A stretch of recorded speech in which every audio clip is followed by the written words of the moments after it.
رہے سلامت سنی دعوت اسلام میرے خواجہ رہے سلامت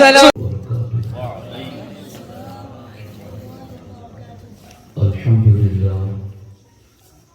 لله الذي جعل نبينا شاهدا ومبشرا ونذيرا وداعيا إلى الله بإذنه وسراجا منيرا والصلاة والسلام على النبي حبيبه المصطفى الذي أرسله بالحق والهدى وعلى آله وأصحابه أولي الصدق والصفاء. أما بعد فأعوذ بالله من الشيطان الرجيم. بسم الله الرحمن الرحيم. ألا إن أولياء الله لا خوف عليهم ولا هم يحزنون الذين آمنوا وكانوا يتقون. صدق الله العلي العظيم وصدق رسوله النبي الكريم. انتہائی احترام و عقیدت کے ساتھ حضور سید المرسلین خاتم الانبیاء شفیع المذنبین رحمت للعالمین خاتم المعصومین راحت العاشقین صلی اللہ تعالی علیہ وآلہ واصحابہ وبارک وسلم کی بارگاہ میں اپنی غلامی کا ثبوت دیں اور جس طریقے سے میں پڑھا ہوں میرے ساتھ مل کر مرد حضرات بآواز بلند اور خواتین آہستہ آواز میں نذرانہ درود و سلام پیش کریں. الصلاۃ والسلام علیک یا رسول اللہ. الصلاۃ والسلام علیک یا حبیب اللہ. الصلاۃ والسلام علیک یا نبی اللہ وعلی آلک واصحابک یا نور اللہ صلی اللہ تعالی علیہ وسلم. خواجہ ہند وہ دربار ہے اعلیٰ تیرا، خواجہ ہند وہ دربار ہے اعلیٰ تیرا، کبھی محروم نہیں مانگنے والا تیرا. ہے تیری ذات عجب بحر حقیقت پیارے، ہے تیری ذات عجب بحر حقیقت پیارے، کسی تیراک نے پایا نہ کنارہ تیرا. ہے تیری ذات عجب بحر حقیقت پیارے. اے سلطان الہند، آپ کی ذات دریائے حقیقت کی وہ جلوگاہ ہے کہ اس دریائے حقیقت کا کنارہ کیا ہے وہ کوئی تیراک پا نہ سکا. آپ کی وہ شان ہے تیری ذات عجب بحر حقیقت پیارے، کسی تیراک نے پایا نہ کنارہ تیرا. محی الدین غوث ہے اور خواجہ معین الدین ہے، محی الدین غوث ہیں اور خواجہ معین الدین ہے. اے حسن کیوں نہ ہو محفوظ عقیدہ تیرا. یعنی اس پر غور کیجیے. محی الدین کا معنی ہے دین زندہ کرنے والا، اور معین الدین کا معنی ہے دین کی مدد کرنے والا. تو علامہ حسن رضوی رحمہ کہتے ہیں جب ہمارے پاس محی الدین بھی ہیں معین الدین بھی ہیں تو ہمارا عقیدہ کیوں نہ محفوظ ہو. محی الدین غوث ہے اور خواجہ معین الدین ہیں. اے حسن کیوں نہ ہو محفوظ عقیدہ تیرا. دوستان محترم، دیا کی سرزمین پر میں اور آپ سلطان الہند عطائے رسول محسن اعظم فی الہند سرکار غریب نواز رضی اللہ تعالیٰ عنہ کی چھٹی شریف کی نسبت سے ان کی یاد میں شریک اجتماع ہیں۔ اللہ کریم ہم سب کی حاضری اپنی بارگاہ میں قبول فرمائے اور اللہ تبارک و تعالی سلطان الہند کے فیضان سے ہم سب کو مالا مال فرمائے۔ دوستان محترم، سرکار غریب نواز کے حوالے سے تقریباً 2 دن سے مسلسل میں نے اتنا کچھ جمع کر کے رکھا ہے کہ میں ایک دن اسی کنفیوژن میں رہا کہ کیا پیش کروں اور کیا چھوڑ دوں، چونکہ باتیں اتنی قیمتی مجھے پڑھنے میں نظر آئی کہ میں یہ چاہتا ہوں کہ جو سلطان الہند غریب نواز کی مجلسیں ہیں، جو آپ نے خواجہ عثمان ہارونی کی صحبت میں سنگت میں گزاری اور خواجہ عثمان ہارونی کی حضرت سلطان الہند کے ساتھ کیا بات چیت ہوتی تھی، میں یہ چاہتا ہوں کہ آج ان کے ان کلمات سے برکت حاصل کرنے کے لیے وہ پڑھ کر کے آپ لوگوں کو سناؤں، تاکہ ہم اور آپ ان کے بابرکت کلمات سے فیض پا سکیں۔ دوستان محترم، ایک جائزے اور سروے کے مطابق اس وقت پوری زمین کے اوپر جتنے انسان آباد ہیں تقریباً 7-8 ارب کے قریب انسان اس زمین کے اوپر آباد ہیں، اور ان 7-8 ارب انسانوں میں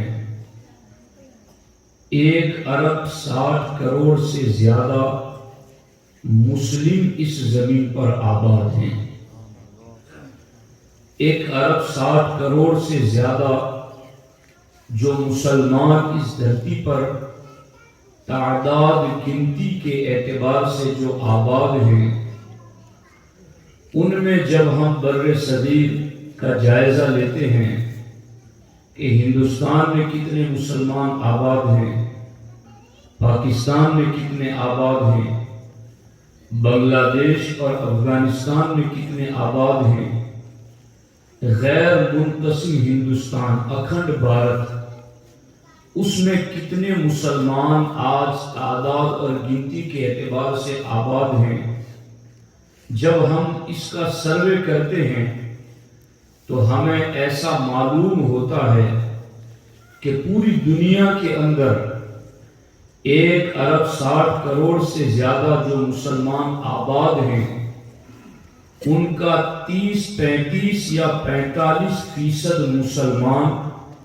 اکھنڈ بھارت بر صغیر پر آباد ہیں، اپنی گنتی اور تعداد کے اعتبار سے۔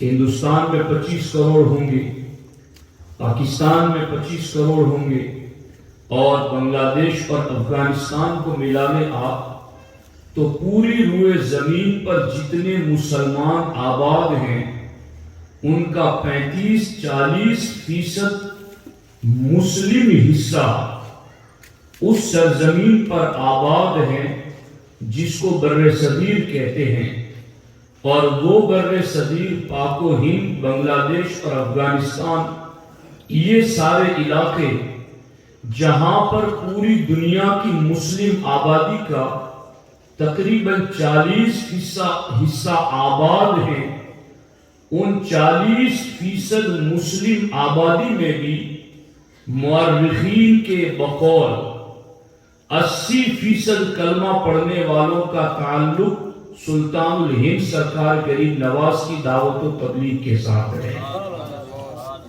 یعنی آپ اس کو تھوڑا سوچنے کی کوشش کیجیے اور سمجھنے کی بات کیجیے کہ یہ کتنی بڑی تعداد مسلمانوں کی اس علاقے پر آباد ہیں، اور اس سارے علاقے پر آباد مسلمانوں کی 80% آبادی سرکار غریب نواز ہو، آپ کے خلفاء ہو، آپ کے تلامذہ ہوں، آپ کے شاگرد ہوں یا آپ کے مریدین ہوں، آپ کے سلسلے کی خدمات بر صغیر کی سرزمین پر اتنی زیادہ ہیں کہ یہاں مورخین یہاں تک لکھ گئے کتابوں میں کہ یہاں کلمہ پڑھنے والوں کی 80% آبادی جو ہے وہ پڑوسی ملک بنگلہ دیش، ہندوستان، افغانستان، ان میں 80% کلمہ پڑھنے والی آبادی وہ ہے کہ جو سلطان الہند اور آپ کے وابستگان کے دامن کرم سے اسلام میں داخل ہوئے۔ سرکار غریب نواز رضی اللہ تعالی عنہ باضابطہ ہندوستان کی سرزمین کے لیے انتخاب خداوندی ہیں، باضابطہ ہندوستان کی سرزمین کے لیے عطائے رسول ہیں۔ ان کی عظمت و شان کا معاملہ یہ ہے کہ جب ان کے مرشد کریم خواجہ عثمان ہارونی رضی اللہ تعالی عنہ انہیں لے کر کے حرم تشریف لے گئے اور خانہ کعبہ میں میزاب رحمت کے نیچے کھڑے رہ کر خواجہ عثمان ہارونی نے معین الدین حسن کا ہاتھ بلند کر کے کہا، میرے اللہ معین الدین حسن کو قبول فرما۔ تو غیب سے آواز آئی، اورا قبول کردم و برگزیدم۔ معین الدین کو ہم نے قبول بھی کر لیا اور عزت و شان بھی عطا فرما دی۔ آپ غور کریں، یہیں سے جب ہوتے ہوئے بارگاہ رسالت میں پہنچے اور خواجہ عثمان ہارونی نے کہا کہ دربار رسالت میں سلام عرض کرو، حضرت سلطان الہند عطائے رسول غریب نواز رضی اللہ تعالی عنہ سلام عرض کرتے ہوئے کہتے ہیں، السلام علیک یا سید المرسلین، اے رسولوں کے سردار آپ کو سلام ہو۔ تو روضہ رسول سے آواز آئی، وعلیک السلام یا قطب المشارق للبر والبحر، اے خشکی اور تری کے سارے مشارق کے سردار تمہیں بھی سلام ہو۔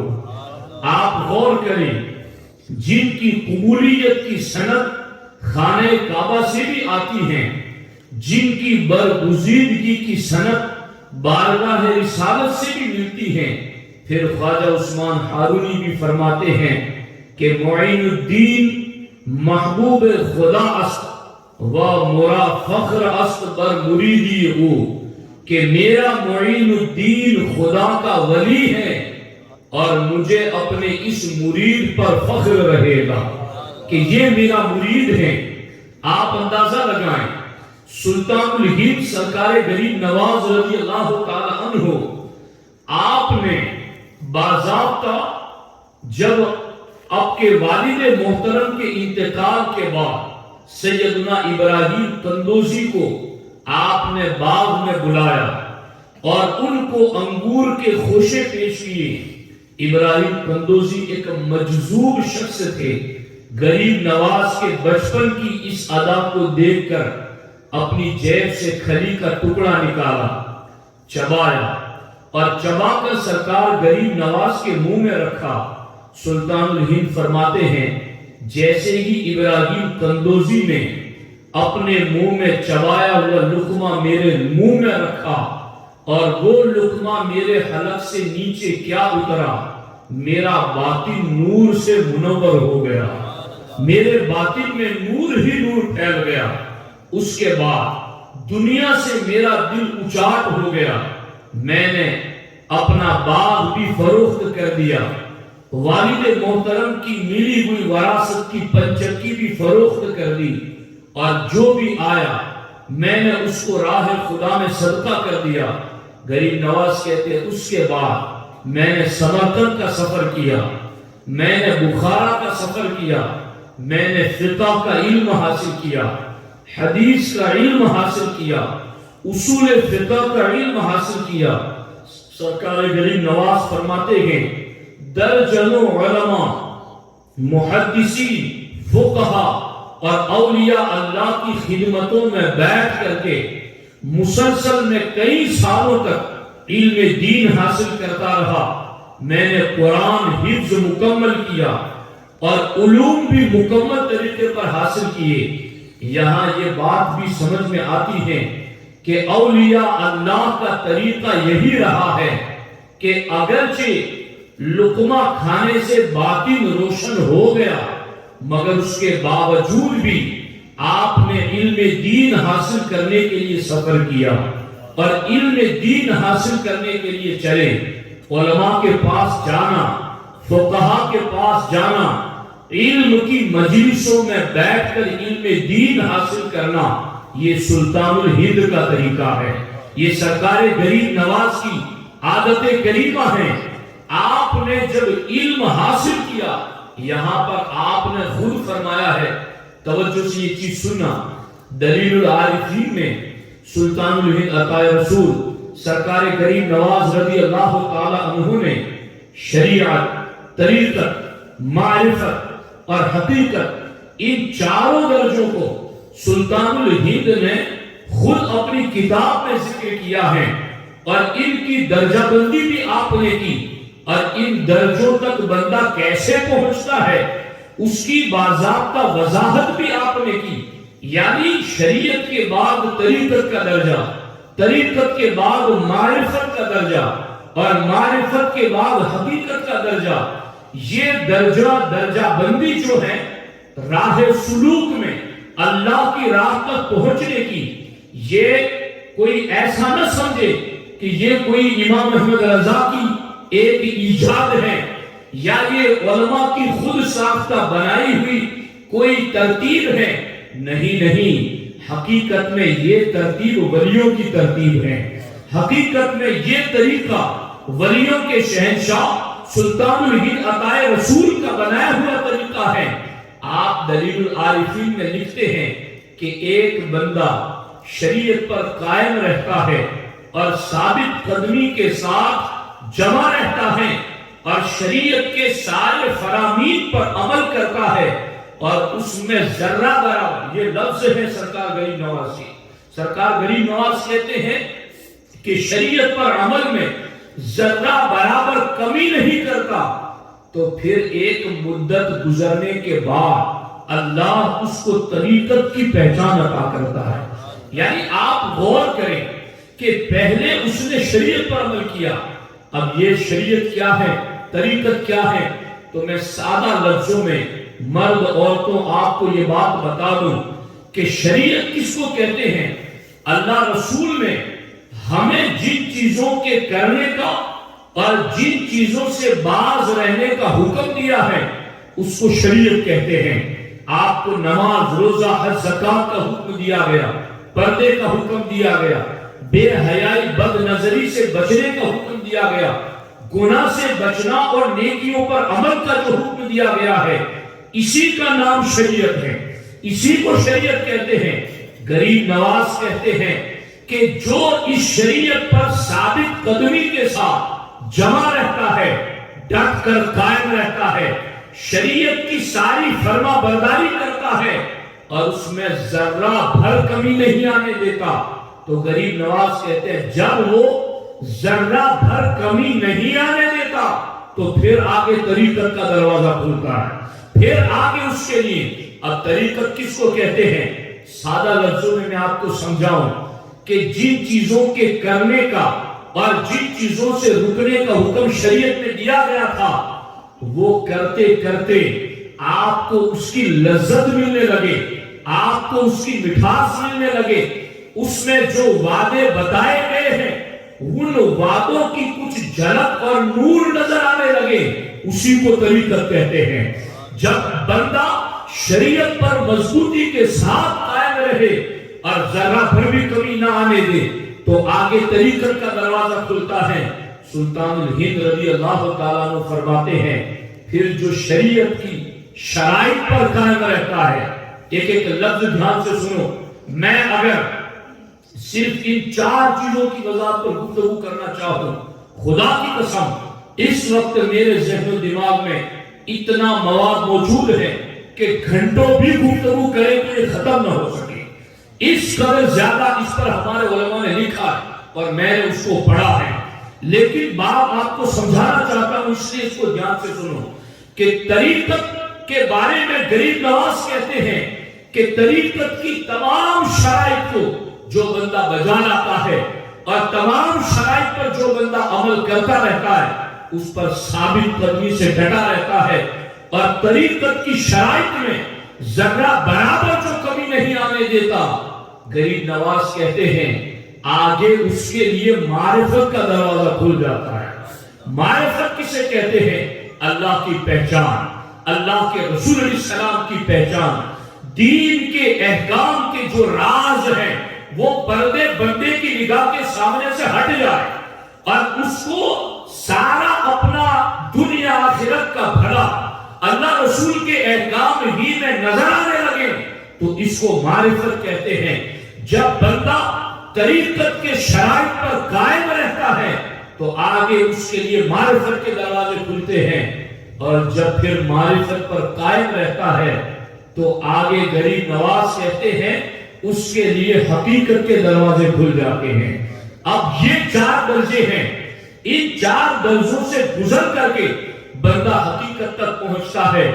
شریعت کے بعد ہے طریقت، طریقت کے بعد ہے معرفت، معرفت کے بعد ہے حقیقت. اور اب علامہ حسن رضا بریلوی کا شعر سنو. وہ کہتے ہیں ہے تیری ذات عجب بحر حقیقت پیارے، تیری ذات تو حقیقت کا عجیب سمندر ہے.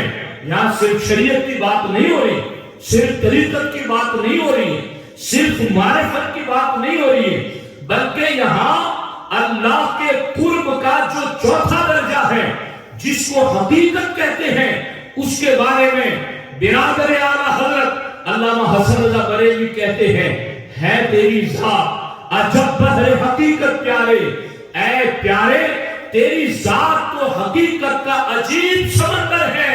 کسی تیرنے والے نے اس سمندر کا کنارہ نہ پایا، کسی تیرنے والے نے اس سمندر کے کنارے کو نہ پا سکا. اب آپ اندازہ لگائیں، یہ ہے سلطان الہند غریب نواز رضی اللہ تعالیٰ عنہ کی زندگی.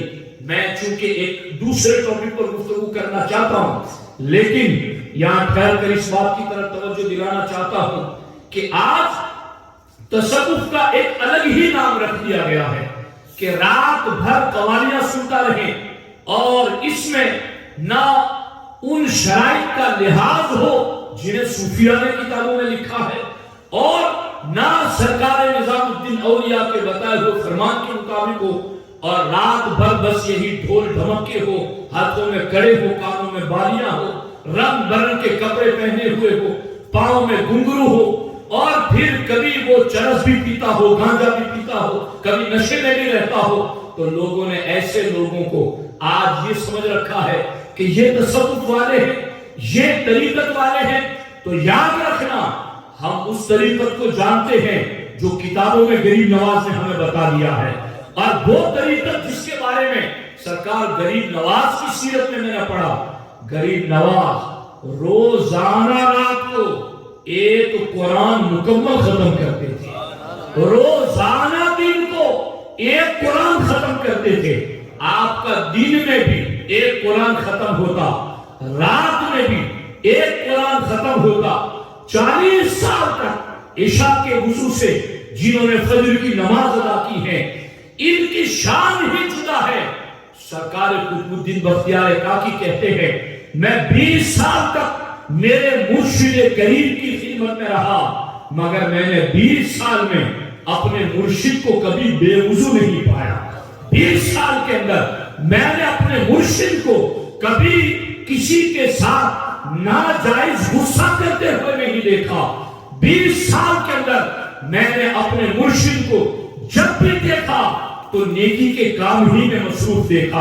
اب آپ اندازہ لگائیں ایک غریب نواز کی وہ زندگی جو حشر بہشت میں لکھی ہے، دلیل العارفین میں لکھی ہے، انیس الارواح کے اندر لکھی ہوئی ہے، وہ زندگی ہی ایک عجیب زندگی ہے. اگر آج مسلمان اس تصوف کو پڑھ لے اور اس صوفیزم کو پڑھ لے تو میں سمجھتا ہوں اس صوفیزم پر عمل کرنے والا چلے گا بھی تو اسلام کا اظہار ہوگا، بولے گا تو بھی اسلام کا اظہار ہوگا. اس لیے کہ غریب نواز رضی اللہ تعالیٰ عنہ نے شریعت کا طریقت، معرفت اور حقیقت کے جو درجے بتائیں اور ان پر عمل کر کے دکھایا تو پھر آپ کی ذات سے ایسا نور پھیلا، ایسا نور پھیلا، ایسا نور پھیلا کہ خدا کی قسم رائے پتھورا جو اکھنڈ بھارت کا راجہ سمجھا جاتا تھا اس کا خاص جن جس کے ذریعہ وہ حکومت کرتا تھا، غریب نواز نے اجمیر میں قدم کیا رکھا، وہ خود کلمہ پڑھ کے مسلمان ہو گیا۔ جے پال جوگی قدموں میں آ کر مسلمان ہو گیا۔ رام دیو نام کا بڑا جوگی قدموں میں آ کر مسلمان ہو گیا۔ بڑے بڑے مہنت غریب نواز کے قریب سے گزرتے، وہ نور نظر آتا کہ کفر کی ظلمتیں اور اندھیرے چھٹ جاتے تھے، اور آپ کے قرب سے گزرتے ہوئے انہیں دولت اسلام نظر آ جاتی تھی۔ حقیقت میں یہ کیا چیز تھی؟ یہ وہی شریعت، وہ وہی طریقت، وہ وہی معرفت، وہ وہی حقیقت، اور ان درجوں میں ان کی بلندی کا مقام تھا کہ چپ بھی رہتے تھے تو ان کا دل تبلیغ کرتا تھا، ان کا وجود دعوت دیتا تھا۔ اب آپ دیکھیں یہ مسلمانوں کے ساتھ ایک بہت بڑی سازش ہے، اور مجھے افسوس ہو رہا ہے مسلمانوں پر بھی کہ وہ اس چیز کو سمجھنے کے لیے تیار نہیں ہے کہ بزرگان دین کے تصوف کے ساتھ ایک ایسی لابی کو جوڑ دیا گیا ہے کہ جن کا نماز سے کوئی تعلق نہیں، جن کا روزوں سے کوئی تعلق نہیں، جن کی زبان پر گالیاں ہو۔ میں ابھی آپ کو فرامین پڑھ کے سناؤں گا غریب نواز کے، جن میں آپ کو پتا چلے گا کہ ان کی تعلیمات کیا تھی، ان کی مجلسوں میں باتیں کیا ہوتی تھی، اور وہ اپنے مریدوں کو کیا تعلیم دیا کرتے تھے۔ یاد رکھنا، سرکار غریب نواز رضی اللہ تعالیٰ عنہ آپ اپنے مرشد کی خدمت میں، یعنی آپ نے سمرقند بخارا سارا علم پڑھا، اور پڑھنے کے بعد پھر آپ جب پڑھ چکے نا، علم حاصل کر چکے، اب آپ کا باطن کسی مرشد کی تلاش میں تھا کہ میں اب روحانیت کا سفر طے کروں۔ علم حاصل کر لیا، اب اس کے بعد روحانیت کے سفر کی طرف بڑھے تو حضرت خواجہ عثمان ہارونی رضی اللہ تعالیٰ عنہ کے دامن کرم سے وابستہ ہو کر آپ چشتی بزرگوں میں شامل ہوئے، اور سرکار خواجہ عثمان ہارونی کی خدمت میں آپ 20 سال تک رہے۔ 20 سال تک ان کی تربیت فرمائی، اور 20 سال تک ان کی خدمت میں رہ کر کے آپ نے روحانیت کے درجے طے کیے، اور اس کے بعد پھر خانہ کعبہ سے آواز آئی، مزار رسول علیہ السلام سے آواز آئی، اور جب مکمل آپ تیار ہو گئے تو پھر اکھنڈ بھارت کی طرف آپ کو عطائے رسول بنا کر بھیجا گیا، آپ کو نائب رسول بنا کر کے بھیجا گیا، اور آپ جب یہاں تشریف لاتے ہیں تو آپ نے جو انقلاب پیدا کیا وہ ایک حالات کا حصہ ہے۔ اگر آپ کی توجہ، بہت سارے سمجھدار، بہت دھیان رکھنے والے لوگ بھی بیٹھے ہیں، وہ اس بات کو سمجھیں گے اور غور کریں گے اس چیز پر کہ میں کیا سمجھانا چاہتا ہوں۔ دیکھو، غریب نواز رضی اللہ تعالیٰ عنہ جس دور میں ہندوستان تشریف لائے تھے، میں پڑھ کر کے آپ کو بتا رہا ہوں، اس دور کو میں نے پڑھا تو ہو بہو وہ دور آج کے دور سے مشابہ نظر آیا کہ اس دور میں بھی ویسے ہی حالات تھے، ویسا ہی ظلم کا ماحول انسانوں کے ساتھ، ویسا ہی بربریت کا ماحول، کوئی قانون نہیں، لا قانونیت، جس پر جو چاہا کر دیا۔ یہاں تک کہ سرکار غریب نواز رضی اللہ تعالیٰ عنہ تشریف لائے تو آپ کی آمد سے پہلے ہی جو رائے پتھورا تھا اس کی ماں، لکھا گیا ہے کہ علم نجوم کی ماہر تھی اور جانوروں کی بولیاں سمجھتی تھی، تو اس نے غریب نواز کے ہندوستان آنے سے 11 سال پہلے، کچھ اگلی کتابوں میں پڑھ کر، کچھ لوگوں سے سنا کر کے، کچھ اس کے اپنے تجربے کے مطابق، اس نے اپنے بیٹے کو رائے پتھورا کو کہا تھا کہ ہند کی دھرتی پر ایک بزرگ ایسے آنے والے ہیں کہ جو تیری زوال سلطنت کا سبب بن جائیں گے۔ اور جب غریب نواز رضی اللہ تعالیٰ عنہ تشریف لائے تو جو اس کی ماں نے اس کو حلیہ بتایا تھا کہ وہ ایسے ہوں گے، وہ سارا کچھ سلطان الہند کی ذات میں موجود تھا۔ آپ کو دور ہی سے روکنے کے پلان کیے گئے کہ روکا جائے، آگے نہ بڑھنے دیا جائے، اور سارے حربے اپنائے گئے۔ دیکھو یہاں پر حالات کیسے، اور اس وقت یہاں پورے ہندوستان، اکھنڈ بھارت میں، سندھ میں، گجرات کے بعض علاقوں میں اور کیرلا میں، ان 3-4 جگہوں پر کچھ لوگ مسلمان ہوئے تھے، باقی بس کچھ ہی لوگ مسلمان تھے گنتی پر۔ یعنی کوئی مسلم تعداد بھی نہیں تھے لاکھوں کروڑوں کی طرح، بلکہ آبادی میں نام کے گنے چنے چند لوگ بھی چند علاقوں میں تھے. لیکن نہ تو غریب نواز نے کمپرومائز کیا کہ چلو ہم تمہیں کچھ نہیں کہیں گے، ہمیں رہنے دو، اور نہ یہ کہ دب کر چپ بیٹھ گئے کہ چلو ہم دعوت نہیں دیں گے، تم ہمارا کچھ نہ بگاڑنا. نہیں، نہ آپ نے مصالحت سے کام لیا کہ چلو صلح کر لیتے ہیں، تم ہم مل کے رہیں گے اور میں کوئی اسلام کا پیغام نہیں پہنچاؤں گا. نہیں، نہ غریب نواز رضی اللہ تعالیٰ عنہ نے کسی ظالم کا خوف قبول کیا، نہ آپ نے دعوت و تبلیغ کا کام بند کیا، بلکہ آپ قرآن اور کردار کے ساتھ اللہ کی ذات پر توکل لے کر ہند کی دھرتی پر آئے تھے. آپ کا یقین کامل تھا ہوگا وہی جو اللہ چاہتا ہے، رب کی چاہت کے بنا کچھ نہیں ہو سکتا ہے. اور آپ نے نہ کسی کے ڈرانے سے ڈر قبول کیا، نہ کسی کی پابندیوں سے دعوت و تبلیغ کے کام کو بند کیا، بلکہ آپ نے وہ اسلام کا نور پھیلایا کہ جہاں رائے پتھورا روکنا چاہتا تھا اس کے درباری ہی کلمہ پڑھ کے مسلمان ہو گئے، اس کے قریب وزیر مشیر ہی کلمہ پڑھ کے مسلمان ہو گئے. سرکار غریب نواز رضی اللہ تعالیٰ عنہ نے یوں دعوت و تبلیغ کا کام کیا. تو میں تو یہ سمجھتا بھی ہوں اور سمجھانا بھی چاہتا ہوں کہ آج کے دور میں جنہیں دعوت و تبلیغ کا کام کرنا ہے، میں سمجھتا ہوں انہیں سیرت غریب نواز کو ضرور پڑھنا چاہیے، انہیں سلطان الہند کی زندگی کو ضرور پڑھنا چاہیے، اور پھر ان لوگوں کا بھی جائزہ لینا چاہیے جو کسی خوف سے مرعوب ہو کر کے، ڈر کر کے اسلامی احکام کو چھپا جانا چاہتے ہیں یا وہ کوئی کمپرومائز کرنا چاہتے ہیں. ایسی بات نہیں ہے.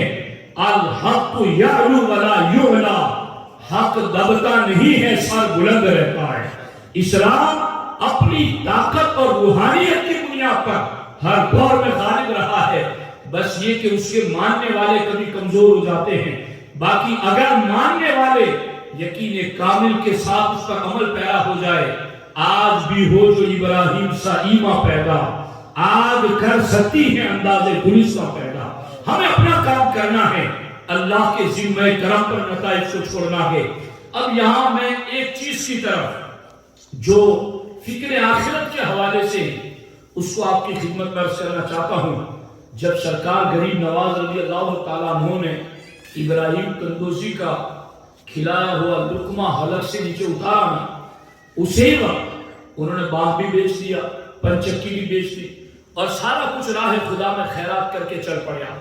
تو آپ نے دنیا تو اسی کو چھوڑ دی تھی، لیکن جب مرید بننے کے لیے آئے تو خواجہ عثمان ہارونی رضی اللہ تعالیٰ عنہ نے آپ سے کہا کہ یہ 4 تر کی ٹوپی ہے، 4 کونوں والی، اور یہ میں تمہارے سر پر رکھتا ہوں.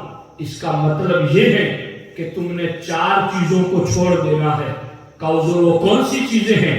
کہ تمہیں دنیا کو چھوڑ دینا ہے، تمہیں خواب و خور یعنی زیادہ کھانا اور زیادہ سونا اس کو چھوڑ دینا ہے. ترک خواہشات نفس، نفسانی خواہشات ہی پر عمل کرنا، اس کو بھی تم نے چھوڑ دینا ہے. ترک عقبہ، اور تم نے آخرت کو بھی چھوڑ دینا ہے، صرف اللہ کی رضا پر نظر رکھنا ہے. آپ اندازہ لگائیں، یوں 4 تر کی ٹوپی آپ کے سر پر رکھ کر کے آپ کو بتایا گیا ترک دنیا، دنیا ترک کر دینا ہے. یہی اس کا ایک کونے کا مطلب ہے.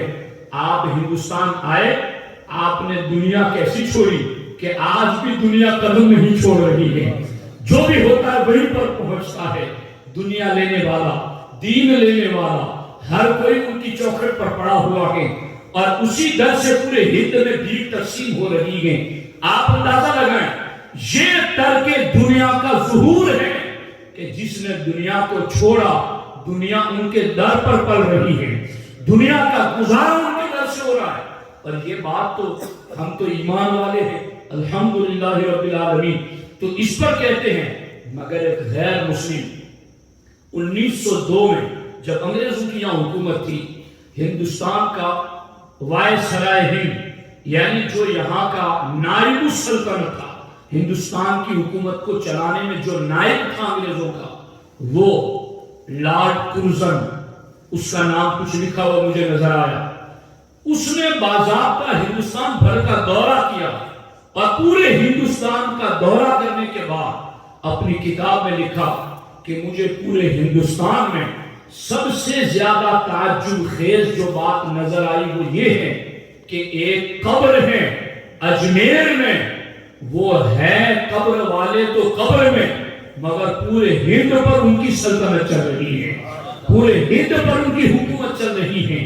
آپ غور فرمائیں کہ یہ ترک دنیا کا ظہور ہے، اور میں یہاں آج اس کی طرف خاص توجہ دلانا چاہتا ہوں اپنے یہاں کے ارد گرد کے حالات کے اعتبار سے، اور اس کو میں انیس الارواح جو کتاب غریب نواز نے لکھی اس سے بھی ایک بات پیش کروں گا، اور ایک کتاب بحر الدموع سے ایک واقعہ میں آپ کی خدمت میں عرض کرتا ہوں۔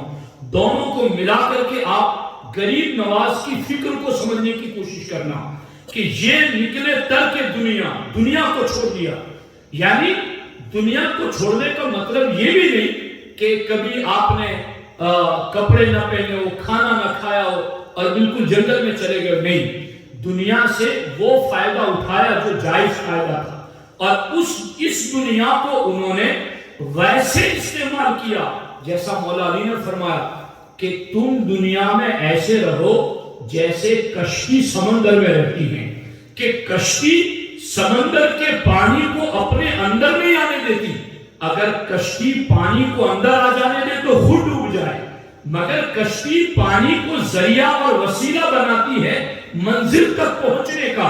تو مولا علی کہتے ہیں مسلمانوں تم بھی دنیا کو اسی طرح جنت تک پہنچنے کا وسیلہ بناؤ، جنت تک پہنچنے کا ذریعہ بناؤ۔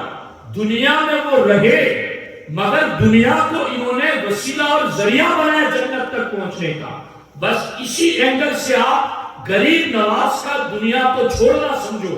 سلطان الہند غریب نواز کو ٹوپی رکھی ان کے پیر نے سر پر، کہا ترک دنیا کو چھوڑ دینا ہے، کہا حضور میں اس کے لیے رضامند ہوں۔ اب غور کرو بحر الدموع میں یہ بات لکھی ہوئی ہے، حضرت عیسیٰ علیہ السلام ایک بستی سے گزرے تو عیسیٰ علیہ السلام نے دیکھا کہ لوگ گھروں سے باہر نکل کر اوندھے منہ گر کر مرے ہوئے، پوری بستی میں کہ لوگ گھروں کے باہر ہیں اور الٹے منہ گرے ہوئے ہیں اور مرے ہوئے ہیں۔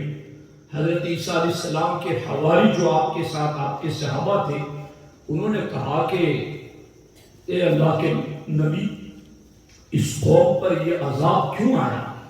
آخر ان پر عذاب آنے کی وجہ کیا ہے؟ تو حضرت عیسیٰ علیہ السلام نے اللہ کی بارگاہ میں دعا کی، میرے اللہ اس قوم پر عذاب آنے کی حکمت میں جاننا چاہتا ہوں کہ اس قوم پر عذاب کیوں آیا۔ تو عیسیٰ علیہ السلام سے اللہ نے فرمایا کہ رات ہو جائے تو خود تم ان مرے ہوئے لوگوں کو پکار کر پوچھ لینا کہ اے لوگوں تم پر عذاب کیوں آیا، یہ خود بتا دیں گے۔ عیسیٰ علیہ السلام نے رات ہوئی، آواز لگائی تو ایک مردے نے آواز کا جواب دیتے ہوئے کہا کہ ہاں ہم پر عذاب اس لیے آیا کہ ہم دنیا سے محبت کرتے تھے۔ کہا کیسی محبت کرتے تھے؟ ان لفظوں کو سننا اور میں اپنے آپ پر غور کر رہا ہوں، آپ اپنے آپ پر غور کرنا، اور بس مجلسیں ہماری جتنی ہوتی اتنی کئی نہیں ہوتی، لیکن لوگ عمل کہاں کرتے ہیں، اس توجہ سے سنتے کہاں ہیں؟ دیکھو غور کرو، عیسیٰ علیہ السلام نے ان مرے ہوئے عذاب پانے والے لوگوں سے پوچھا کہ تم پر عذاب کیوں آیا؟ کہا ہم دنیا سے محبت کرتے تھے۔ کہا کیسی محبت کرتے تھے؟ کہا ہم دنیا سے ایسی محبت کرتے تھے جس طرح ایک چھوٹا بچہ دودھ پیتا اپنی ماں سے محبت کرتا ہے۔ کہا اس کا کیا مطلب؟ کہا اس کا مطلب یہ ہے کہ چھوٹا بچہ جب ماں کو آتے ہوئے دیکھتا ہے تو خوش ہو جاتا ہے، اور ماں کو جاتے ہوئے دیکھتا ہے تو رونے لگتا ہے۔ عیسیٰ علیہ السلام سے اس مردے نے کہا اے اللہ کے نبی دنیا سے ہماری محبت ایسے ہی تھی کہ دنیا کا مال آتا، دنیا کے منصب آتے، دنیا کی عزتیں شہرتیں آتی، تو ہم خوش ہو جاتے ہیں، اور جب ان چیزوں میں سے کسی میں بھی کمی آتی تو ہم رونے لگتے، ہم پریشان ہو جاتے۔ کہا بس تمہاری اس محبت دنیا نے تمہیں عذاب میں مبتلا کر دیا ہے۔ آج ہم اپنے حالات کا جائزہ لیں کہ لوگوں کی زبانوں پر ناشکری ہی ناشکری۔ دیکھو حالات دیکھو، مرد ہو یا عورتیں ہو، بچے ہو یا بوڑھے ہو، ان کی زندگیوں کا آپ جائزہ لو، پرکھ کر کے دیکھو انہیں۔ تھوڑی تکلیف پہنچی اللہ کی شکایت، تھوڑا غم پہنچا ناشکری کے کلمات زبان پر نکل رہے ہیں، تو جب ان کے پاس دنیا آتی ہے تو یہ خوش ہو جاتے ہیں، اور جب دنیا کی کسی چیز میں کمی آتی ہے یہ غمزدہ ہو جاتے ہیں۔ یہ کیوں اپنی زبان سے وہ جملہ نہیں بولتے جو امام حسین نے کربلا سے ادا کیا، اللہم رزق بقضائے وصبر علی بلائے۔ اے اللہ مصیبتیں کتنی بھی آ جائیں، بیٹے شہید ہو گئے، بیویاں بیوہ ہونے پر ہیں، بچے یتیم ہو گئے، ساتھی شہید ہو گئے، لیکن میں شکوہ نہیں کرتا، میں تیرے فیصلے پر راضی ہوں، وصبر علی بلائے، اور میں تیری طرف سے آنے والی آزمائشوں پر صبر کر رہا ہوں۔ یہ مسلمان کا سبق ہونا چاہیے۔ واللہ ما نقول الا ما یرضی ربنا، مصیبت کیسے بھی آئے گی، اے ہمارے رب ہماری زبان سے وہی نکلے گا جسے تو راضی ہوگا۔ یہ مومن کا سبق اور نصاب ہے، اس پر توجہ دینی چاہیے۔ عیسیٰ علیہ السلام نے کہا تم دنیا سے ایسا پیار کرتے تھے اسی لیے تم ہلاک ہو گئے۔ اب عیسیٰ علیہ السلام نے دوسرا سوال کیا، غور سے سننا، چونکہ کئی لوگ ایسے ہیں جو یہ کہتے ہیں کہ چلو میں تو پرہیزگار ہوں، میں تو نیک ہوں، آگے مجھے کیا پڑی ہے کہ لوگ کیا کر رہے ہیں، کوئی نیکی نہیں کر رہا ہے تو مجھے کیا فکر ہے، کوئی گناہ میں پڑ رہا ہے تو میں کیا کروں، میں کیوں اس کو نیکی کی دعوت دوں۔ آگے ان لوگوں کا بھی ایک طبقہ ہے جو اپنے آپ کو یوں دور رکھنا چاہتا ہے، میں خود نیکی کروں، نیکی کا کسی کو کہوں نہیں۔ حضرت عیسیٰ علیہ السلام نے پوچھا کہ اے مردے، یا تو ہزاروں مرے پڑے ہوئے ہیں جن پر عذاب آیا ہے، یہ سارے جواب نہیں دے رہے، تو اکیلا جواب کیوں دے رہا ہے؟ جب انہوں نے یہ پوچھا تو اس نے کہا کہ میں ان لوگوں میں رہتا تو تھا مگر ان لوگوں جیسا نہیں تھا، میں تو نیکیاں کرتا تھا، میں تو نیک عمل کرتا تھا، مگر چونکہ ان کو نیکی کرنے کا حکم نہیں دیتا تھا، ان کو گناہ سے اپنی طاقت پر نہیں روکتا تھا، اس لیے میں بھی عذاب میں گرفتار کر دیا گیا ہوں، اور مجھے پتا نہیں میں جہنم کے گڑھے پر کھڑا ہوں کنارے پر کہ مجھے نکالا جائے گا یا پھینک دیا جائے گا۔ اور یہ جن کے بارے میں آپ پوچھ رہے ہیں کہ یہ کیوں نہیں بولتے، یہ کیسے بولیں، ان کے منہ میں اللہ نے جہنم کی لگام لگا دی ہے، تو یہ بولنا چاہیں گے بھی تو یہ نہیں بول سکیں گے۔ آپ غور کریں یہ معاملہ۔ یہاں پر میں آپ کو سلطان الہند کی زندگی سے ایک اور بات کی طرف بھی توجہ دلانا چاہتا ہوں، توجہ ہے نا آپ کی، دھیان سے سنو اس چیز کو۔ سرکار غریب نواز رضی اللہ تعالیٰ عنہ فرماتے ہیں کہ جس زمانے میں بغداد میں تھا، غریب نواز نے ایک لمبا زمانہ بغداد میں بھی گزارا، سلطان الہند رضی اللہ تعالیٰ عنہ فرماتے ہیں کہ جس زمانے میں بغداد میں تھا تو دریائے دجلہ کے کنارے ایک جھوپڑی تھی، خانقاہ تھی، وہاں ایک بزرگ رہتے تھے۔ سلطان الہند فرماتے ہیں میں اس بزرگ کی ملاقات کے لیے گیا اور ان کی خدمت میں جا کر بیٹھا تو سرکار غریب نواز رضی اللہ تعالیٰ عنہ کو اس بزرگ نے کیا کہا، دھیان سے سنیے۔ اس بزرگ نے کہا معین الدین حسن، میں 50 سال سے اس جھوپڑی میں ہوں اور میں بستی میں نہیں گیا، میں لوگوں سے مل جل نہیں رکھتا، میں بس اس میں لوگوں سے دور رہ کر بس اللہ کی عبادت میں مصروف ہوں۔ اور پھر اس اللہ کے ولی نے خانقاہ میں جو بیٹھے تھے نا، انہوں نے سلطان الہند رضی اللہ تعالیٰ عنہ کو اپنا واقعہ سنایا کہ آخر میں دنیا کو چھوڑ کر یہاں کیسے آ گیا اور میں لوگوں سے کیوں ملتا جلتا نہیں ہوں۔ کہتے ہیں کہ ایک مرتبہ میں بازار سے گزر رہا تھا تو میں نے دیکھا کہ ایک مالدار تاجر لوگوں کو خرید و فروخت کرنے میں ظلم کر رہا تھا، لوگوں پر زیادتی کر رہا تھا۔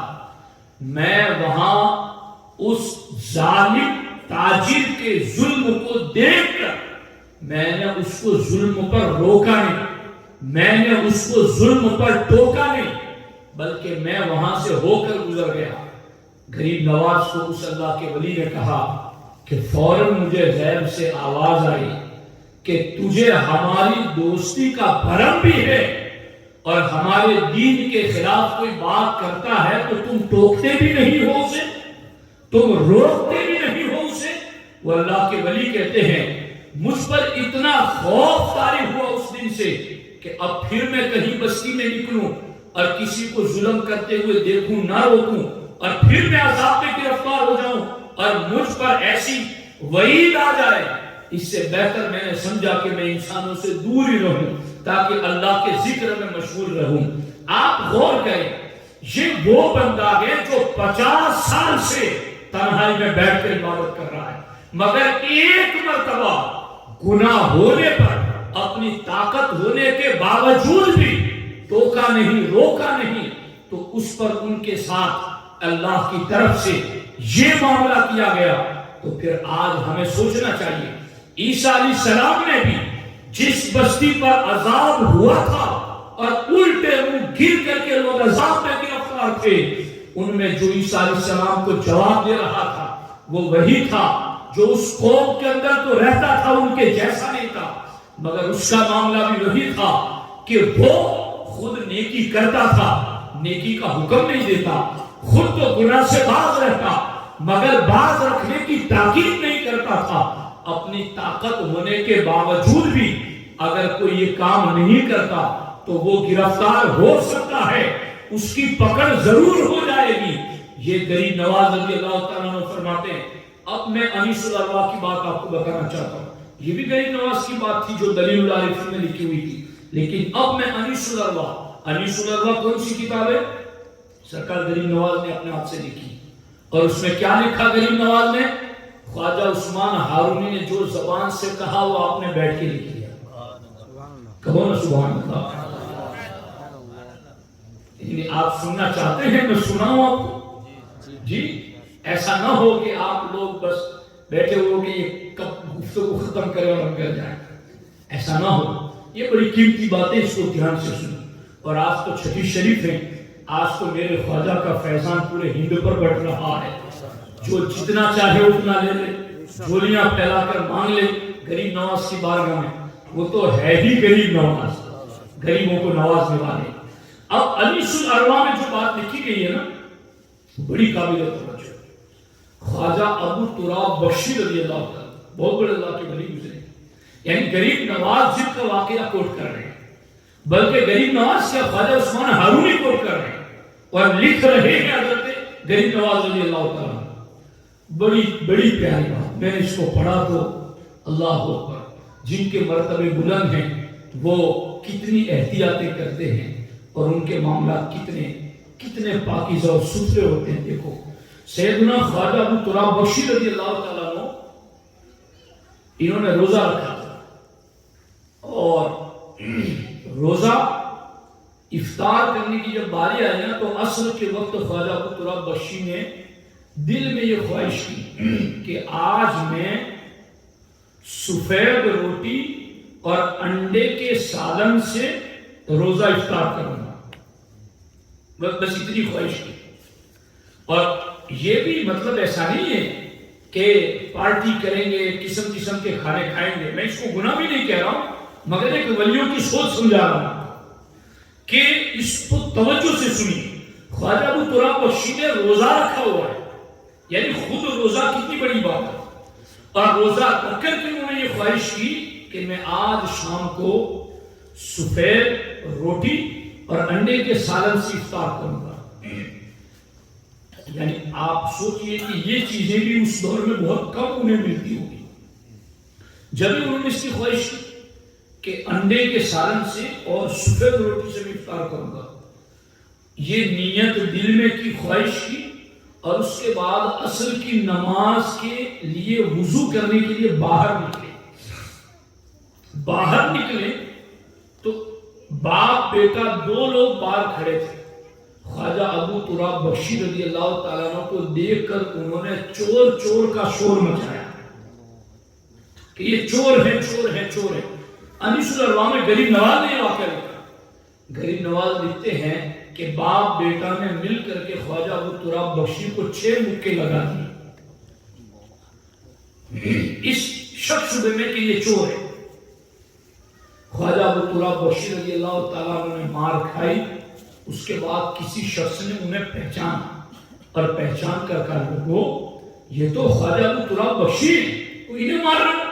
اب یہ لوگ بھی شرمندہ ہوئے، پشیماں ہوئے، معافی طلب کی، اور اس کے بعد یہ باپ بیٹا جن دونوں نے انہیں مارا تھا گھر گئے اور ان کی افطار کے لیے کھانا لے کر آئے۔ اس کھانے میں سفید روٹی اور انڈے کا سالن تھا۔ اللہ اکبر، کاش اللہ ہمیں ان کے سورج کی کرنوں کی یہ کرن ہی عطا کرے، کاش اللہ ان کی معرفت اور ان کی ترک دنیا کا ایک ذرہ ہی ہمیں نصیب کر دے۔ اللہ اکبر، اللہ اکبر، اللہ اکبر۔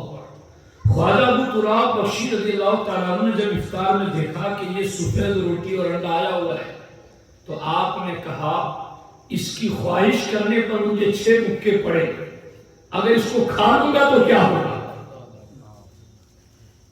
اٹھ گیا اور آپ نے دکھایا۔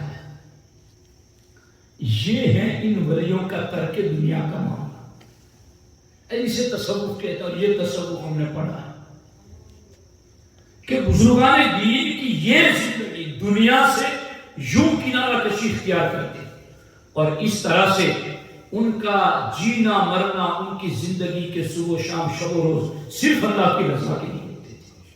دوستان محترم، اب میں آپ کو ان کی زندگی کے چند ایسے اقوال جو واقعی میں باتیں چھوٹی چھوٹی لیکن بڑی کمال کی باتیں، اور میں آپ کو وہ پڑھ کر سنانا چاہتا ہوں جس کو آپ توجہ سے سنیں۔ سب سے پہلی یہ انیس الارواح، ہمارے علامہ شبیر پٹیل صاحب نے اس کا گجراتی زبان میں بھی ترجمہ کر دیا ہے، اللہ توفیق دے تو آپ لوگ پڑھیے گا۔ اب ہمارے مسلمان بھی ایسے ہیں جو مردوں کو پڑھانے کے لیے قبرستان چھوڑ کے آتے ہیں۔ جی شبیر میں میں نے حدیث پاک پڑھی حضرت عبداللہ ابن عمر رضی اللہ تعالیٰ عنہ، اللہ اکبر، حضرت عبداللہ ابن عمر رضی اللہ تعالیٰ عنہ فرماتے قبرستان میں روزانہ ملک الموت دن میں 5 مرتبہ اعلان کرتے ہیں، اے قبر والو بتاؤ تمہیں کس چیز پر رشک آتا ہے۔ رشک کسے کہتے ہیں؟ کوئی سائیکل والا ہو اور وہ یہ سوچے کہ کاش میرے پاس 4 ویلر ہو جائے، کوئی چھوٹی جھوپڑی والا ہو میرا بنگلہ ہو جائے، تو کسی کو دیکھ کر کے اس کے جیسا ہونے کی خواہش کرنے، اس کو رشک کہتے ہیں۔ عبداللہ ابن عمر فرماتے رضی اللہ تعالیٰ عنہ کہ روزانہ ملک الموت دن میں 5 مرتبہ قبرستان میں اعلان کرتے ہیں، قبر والو تمہیں کن لوگوں پر رشک آ رہا ہے؟ عبداللہ ابن عمر کہتے ہیں قبر والے روزانہ 5 مرتبہ ملک الموت کو جواب دیتے ہیں کہ ہمیں ان مسلمانوں پر رشک آتا ہے جو مسجدوں میں نمازیں پڑھتے ہیں اور ہم نہیں پڑھ پاتے۔ ہمیں رشک آتا ہے ان مسلمانوں پر جو اپنے ہاتھوں سے اللہ کی راہ میں صدقہ کرتے ہیں اور ہم نہیں کر پاتے۔ ہمیں رشک آتا ہے ان مسلمانوں پر جو اپنی زبان سے اللہ اللہ کا ذکر کرتے ہیں اور ہم نہیں کر پاتے۔ ہمیں رشک آتا ہے ان مسلمانوں پر جو اپنے مالوں کی زکوٰۃ نکالتے اور ہم نہیں نکال پاتے۔ یعنی ان کو رشک آتا ہے قبر والوں کو، کاش ہمیں بھی موقع ملتا، ہم بھی نیکیاں کرتے، اللہ اللہ کرتے، زکوٰۃ نکالتے، اللہ کی راہ میں خیرات کرتے، کاش ہم بھی مسجدوں میں جا کے نمازیں پڑھتے۔ لیکن اب وہ صرف رشک ہی رشک ہے، عمل کی کوئی بات نہیں، چونکہ دارالعمل ختم، دارالجزا شروع، دنیا دارالعمل ہے، کرنے کا جو ہے یہاں۔ اب وہ جو روزانہ 5 مرتبہ ملک الموت کو جواب دیتے، لوگ کتابیں وہاں چھوڑ کے آتے تھے، جی جو تم پڑھو جی کچھ سبق حاصل کیا کر، ورنہ روزانہ ہر گاؤں میں موتیں ہوتی ہیں۔ لیکن پتہ نہیں مسلمانوں کو بھی کیا ہو گیا کہ یہ میتوں کو دیکھ کر کے بھی انہیں مطلب جاگ نہیں آتی کہ ایک دن مجھے بھی مرنا ہے، مجھے بھی دنیا سے جانا ہے، اور ایک دن مجھے بھی لوگ غسل دیں گے، میرا بھی کفن پڑیں گے۔ یہ کفن پھاڑ رہا ہے اور اسے پتا نہیں کہ میں کیا کر رہا ہوں، یہ غسل دے رہا ہے اور اسے پتا نہیں کہ میں کس کو غسل دے رہا ہوں، قبر کھود رہا ہے، اس کو خود پتا نہیں میں کیا کر رہا ہوں، یعنی احساس ہی بیدار نہیں، اس احساس کو بیدار کر۔ تو کتابیں وہاں رکھنے کے لیے نہیں ہے، پڑھنے کے لیے۔ کتنی مشقت لگتی ہے اس کو لکھنے میں، وہ لکھنے والے جانتے ہیں، اس لیے خدا را اس کو پڑھ۔ آپ دیکھو یہاں، میں تو میری خواہش ہے انشاءاللہ اگر اللہ نے مجھے توفیق دی تو میں غریب نواز کے نام سے ایپیسوڈ جاری کروں گا اپنے چینل پر، اور روزانہ غریب نواز کی باتوں میں سے کوئی نہ کوئی بات شارٹ میں ذکر کر کے لوگوں تک پہنچاؤں۔ میں نے یہ آج جو میں نے 3-4 دنوں سے میں مسلسل اسی کو پڑھ رہا ہوں کہ ایک خزانہ ہے، ایک سمندر ہے، اور لوگوں کے آج جو حالات ہیں ان کی اصلاح کے لیے تعلیمات بہت زیادہ ضروری ہے۔ اب دیکھو تیسری مجلس انیس الارواح، اس میں خواجہ عثمان ہارونی بیٹھ کر خواجہ غریب نواز کو اور دیگر مریدوں کو بتا رہے ہیں کہ قیامت کے قریب کا جو زمانہ ہوگا اس میں کیسے ہلاکتیں ہوں گی، مکہ ویران ہوگا، مدینہ ویران ہوگا، عراق تباہ ہوگا، بصرہ ہلاک ہو جائے گا، بلخ اور یہ سارے خراسان وغیرہ علاقے یہ تباہ ہو جائیں گے۔ کوئی قحط سالی کی وجہ سے ویران ہوگا، کوئی حبشی غلاموں کی وجہ سے ویران ہوگا، کوئی تاجروں کی خیانت کی وجہ سے ہلاک ہوگا، کوئی شراب نوشی کی وجہ سے ہلاک ہوگا، کوئی علاقہ وہ ہوگا جو عورتوں کی بدعمالیوں کی وجہ سے ہلاک ہوگا۔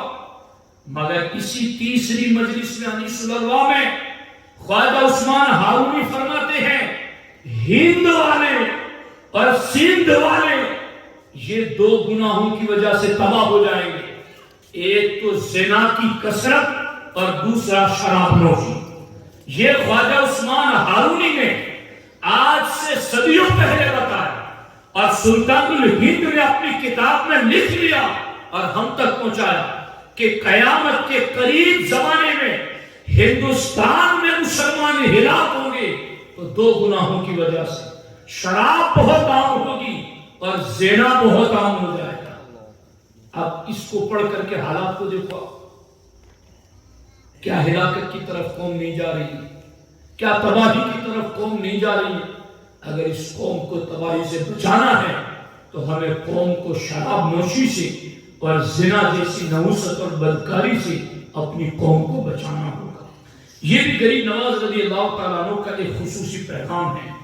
اور دوسرا پیغام، غریب نواز لکھتے ہیں کہ عورت اپنے شوہر سے ترش روئی یعنی غصے سے اور ناخوشی سے پیش آتی ہے اور شوہر سے اچھا برتاؤ نہیں کرتی، اس عورت کے اعمال نامے میں اتنے گناہ لکھے جاتے ہیں جتنے آسمان کے ستارے۔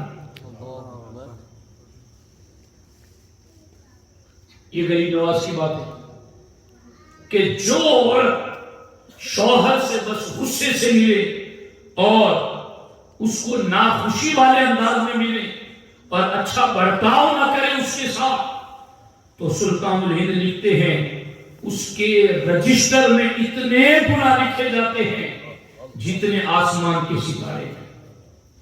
اللہ اللہ اللہ، باز آتے ہیں چیزوں سے۔ آگے سرکار غریب نواز رضی اللہ تعالیٰ نے ایک بات لکھی، یعنی چھوٹی چھوٹی نیکیاں بھی جو ہوتی ہیں نا، اس کو چھوڑو نا، اپنی وسعت میں ہو تو کر کے گزرو۔ اس پر غریب نواز رضی اللہ تعالیٰ نے ایک واقعہ لکھا ہے پورا، وہ دھیان سے سنو۔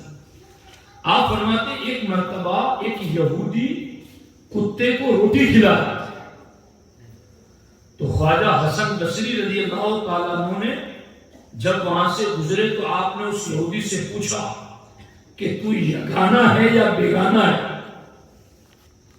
کیا پوچھا؟ تو یگانہ ہے یا بیگانہ ہے؟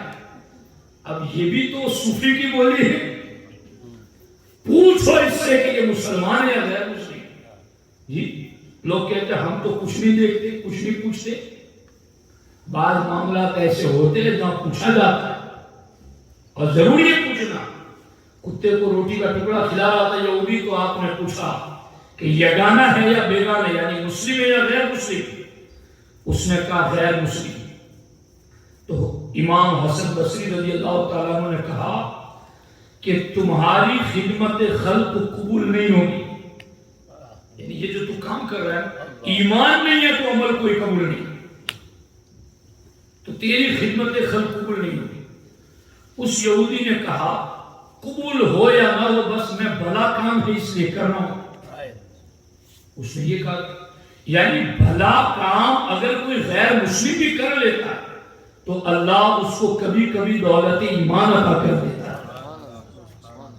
اب اس یہودی نے کتے کو روٹی کھلائی اور امام حسن بصری فرماتے ہیں کہ تیرا یہ خدمت خلق کا عمل قبول نہیں ہوگا، ایمان نہیں ہے تو نیکی بھلے کام کا کوئی ثواب نہیں ملے گا. اس کے بعد امام حسن بصری کہتے ہیں ایک عرصہ بعد خواجہ حسن بصری نے دیکھا کہ خانہ کعبہ کے پرنالے کے نیچے ایک شخص کہہ رہا ہے یا ربی، اے میرے رب، اور پرنالے کے قریب سے آواز آئی اے میرے بندے میں حاضر ہوں، اے میرے بندے میں حاضر ہوں. خواجہ حسن بصری فرماتے ہیں کہ مجھے خیال آیا کہ لاؤ دیکھو یہ کون بلند مرتبہ شخص ہے. تو میں نے اس شخص کے قریب گیا تو جب میں نے جا کر اس کو دیکھا تو اس شخص نے کہا کہ آپ نے پہچانا مجھے؟ خواجہ حسن بصری کہتے ہیں میں نے کہا نہیں میں نے تمہیں نہیں پہچانا.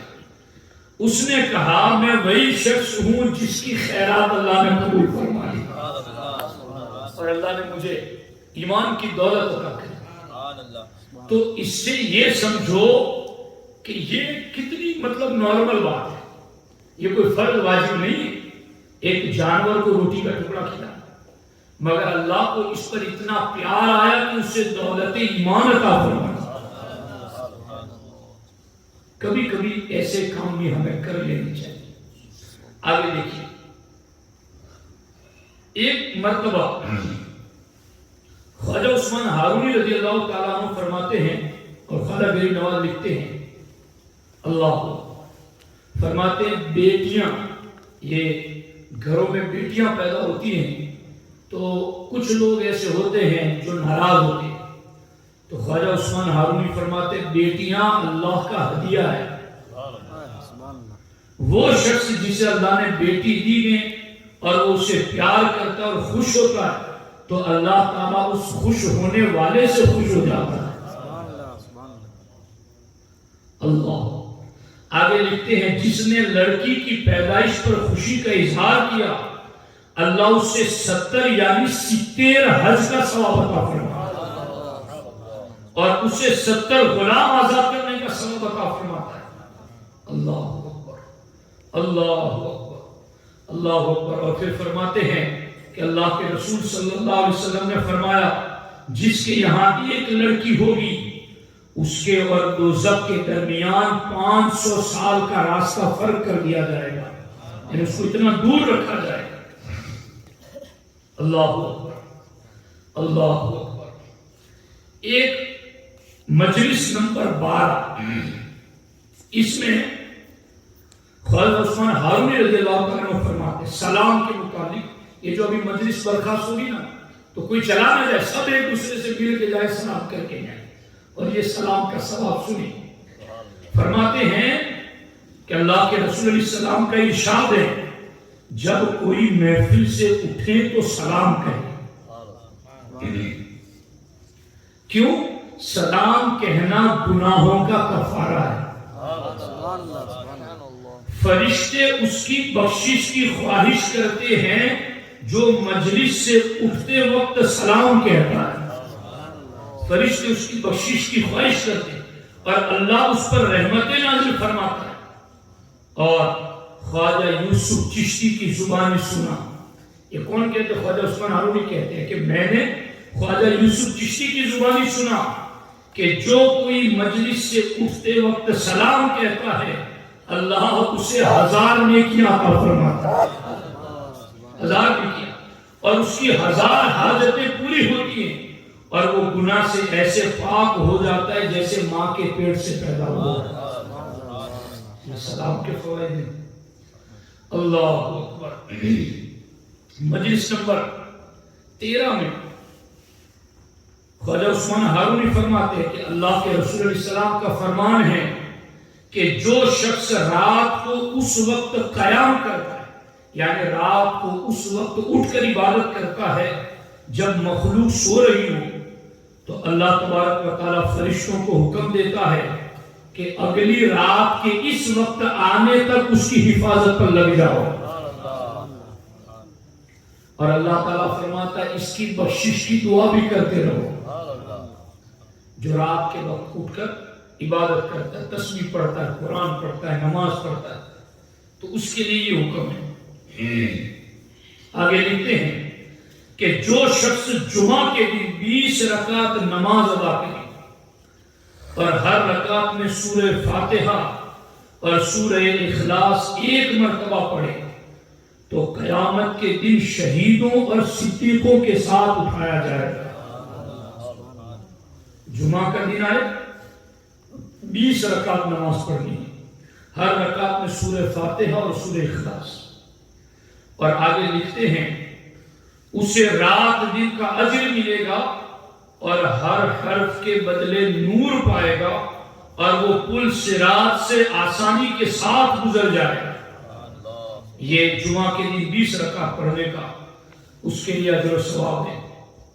آگے فرماتے ہیں کہ میں نے خواجہ یوسف چشتی علیہ الرحمہ سے سنا کہ جو شخص سوتے وقت، ابھی جا کر سب کو سونا ہے، تازہ تازہ سنو، رات کو عمل کرو، فرماتے ہیں کہ جو شخص سوتے وقت سورہ فاتحہ اور سورہ اخلاص پڑھتا ہے وہ قیامت کے دن امینوں کے ساتھ اور نبیوں کے ساتھ اٹھایا جائے گا، اور جنت میں انبیاء کے بعد سب سے پہلے جنت میں جائے گا،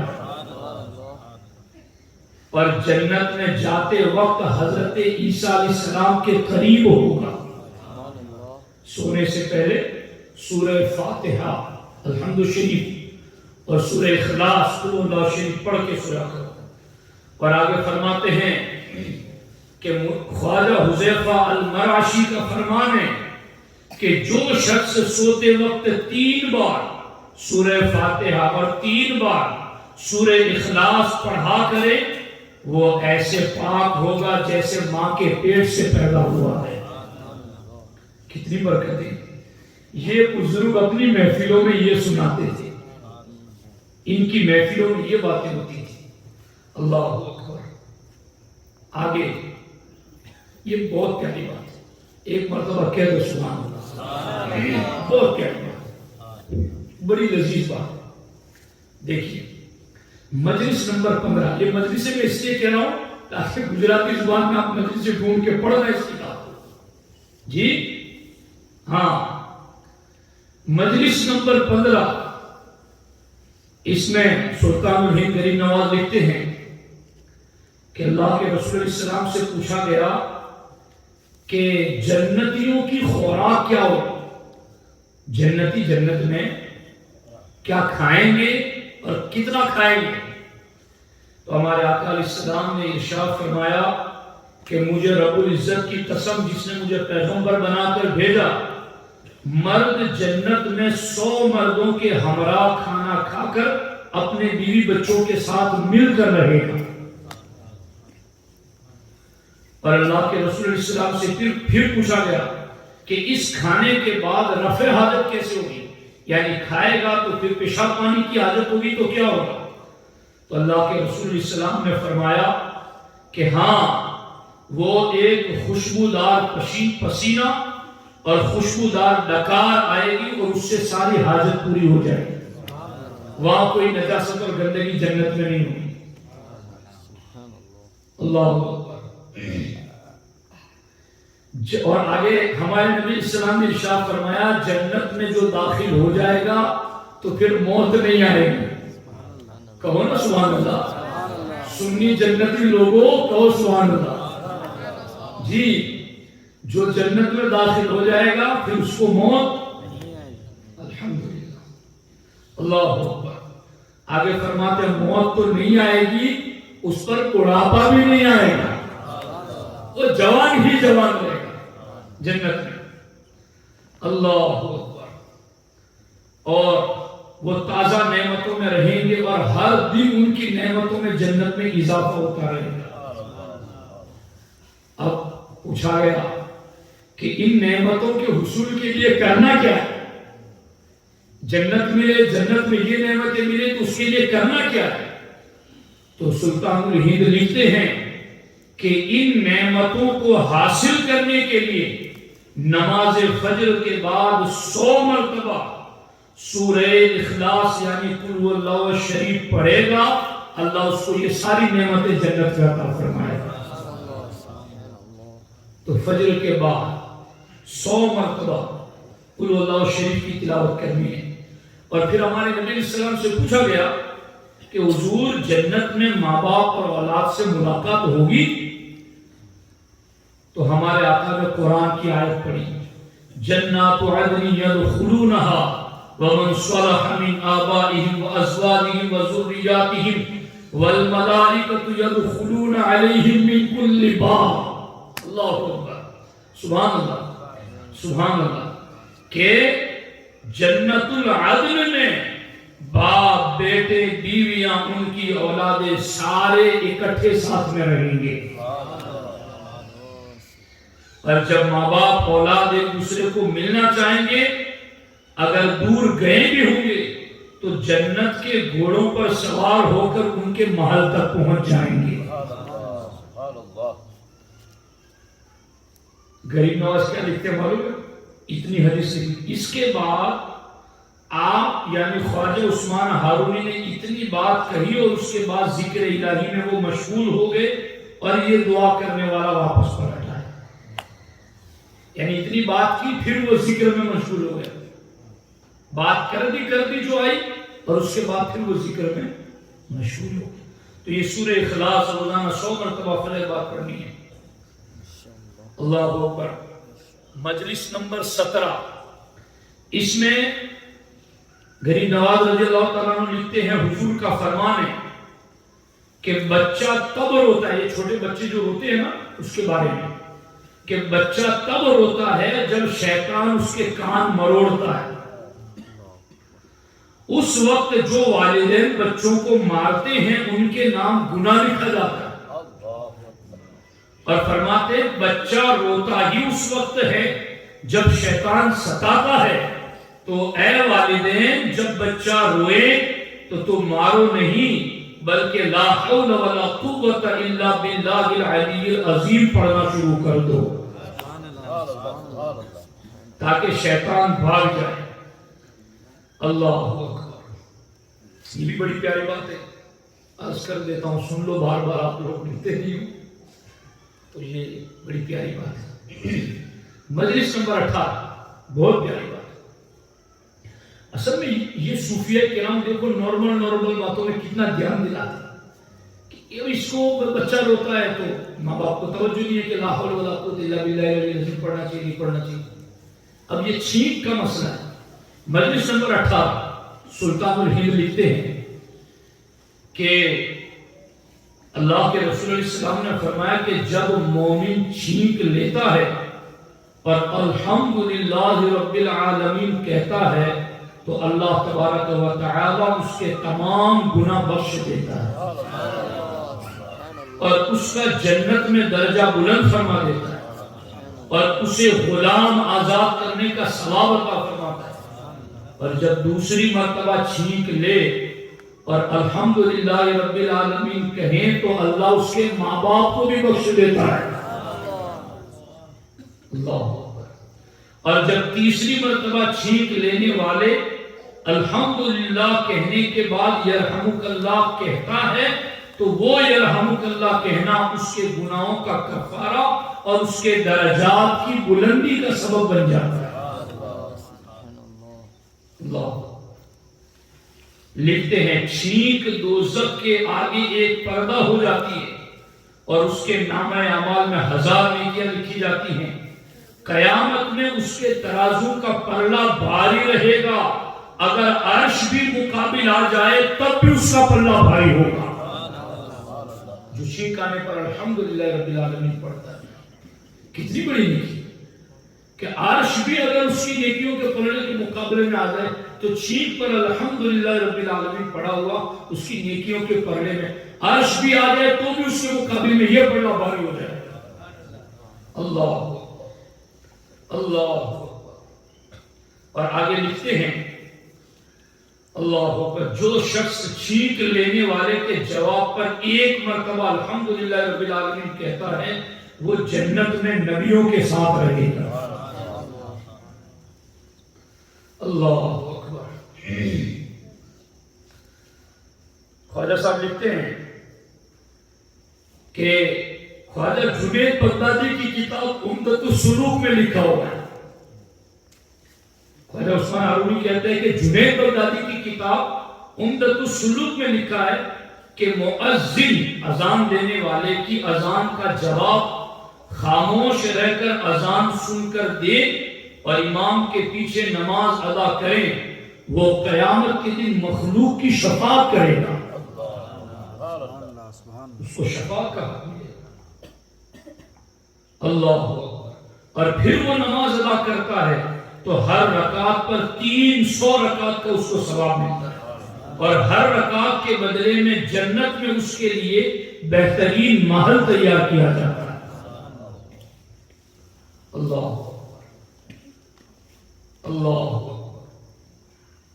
اللہ. اب یہ آخری بات ہے.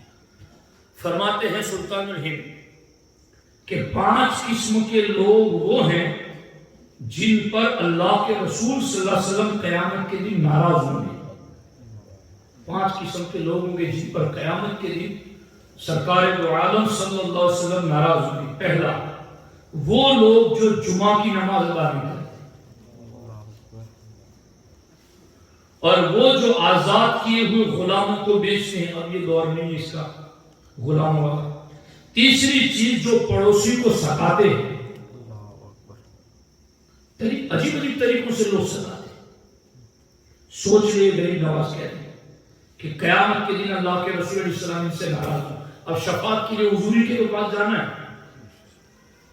چوتھی چیز یہ, جو کسی سے ناحق کوئی چیز چھین لیتی, قیامت کے دن سرکار اس پر بھی ناراض ہوئی. اور 5ویں چیز یہ کہ جو اپنے بیوی بچوں پر ظلم کرتے ہیں, تو قیامت کے دن اللہ کے رسول علیہ السلام ان پر بھی ناراض ہوں گے. تو ساتھیوں, غریب نواز رضی اللہ تعالیٰ عنہ ہمارے وہ عظیم رہبر و رہنما اور ہمارے وہ عظیم پیر اور مرشد ہیں جنہوں نے ہدایت کی یہ قیمتی موتی اپنی کتاب میں سجا کر ہم تک پہنچائے ہیں. اس کو اپنے دامن میں جمع کرو. سونے سے پہلے سورہ اخلاص پڑھو, اور فجر کی نماز کے بعد 100 مرتبہ سورہ اخلاص پڑھو. سونے سے پہلے قل اللہ شریف پڑھو, اور یہ ساری باتیں اس کو بار بار سنو, ریپیٹ کرو, لوگوں تک پہنچاؤ, اور ان وظیفوں پر عمل کی کوشش کرو. اللہ کریم کی بارگاہ میں دعا ہے رب ذوالجلال سلطان الہند سرکار غریب نواز رضی اللہ تعالیٰ عنہ کے فیضان سے ہم سب کو مالا مال فرمائیں, اور اللہ تعالیٰ ان کے نقش قدم پر چلنے چلانے کی ہم سب کو صحیح توفیق عطا فرمائیں. السلام علیکم ورحمۃ اللہ.